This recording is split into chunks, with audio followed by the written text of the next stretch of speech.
உன் பேர் என்ன? சொல்ல மாட்டேன் சார். அடிக்கிற அடியில 2 அடி உள்ள போயிரும். மரியாதையா பேரை சொல்றா. சார் சொல்ல மாட்டேன் சார். பேரை சொல்றா. பேர் சொல்ற. பேரே சொல்ல மாட்டேன் சார். அடா பாவிகளா, பேரே சொல்ல மாட்டானா?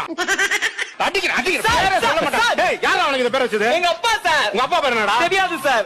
ஏண்டா அப்பா பேர் தெரியாதா? நீ எல்லாம் பிறந்ததே தப்பு. உன்னை பெத்து வளர்த்து சொரி நாய் ஒரு அப்பா பேர் தெரியலன்றா. அப்பா பேர் என்னடா? தெரியாது சார். டேய், அப்பா பேர் என்ன சொல்றா? எல்லாரும் அடிக்காதீங்க சார். அப்பா பேர் சொல்றா. சார் எங்க அப்பா பேரே தெரியாது சார். ஐயோ, இவன் பேரை கேட்டா சொல்ல மாட்டேன்றான், அப்பா பேரை கேட்டா தெரியலன்னு சொல்றான். அப்ப அம்மா பேரை என்ன மறந்துட்டியா? மறக்கல சார். மறக்கல இல்ல, அம்மா பேரை சொல்லு. அம்மா பேரை சொல்லு. மறக்கல சார். அதான் அம்மா பேரை சொல்லு. மறக்கல சார். அம்மா பேரை சொல்லு, மறக்கல சொல்லு. சார் மறக்கல. அம்மா பேரை சொல்றா. எங்க அம்மா பேரே மறக்கல சார். மறக்கலையா? என்ன குடும்பம் அது? உன் பேர் என்னம்மா? செருப்பு பிஞ்சிரும்.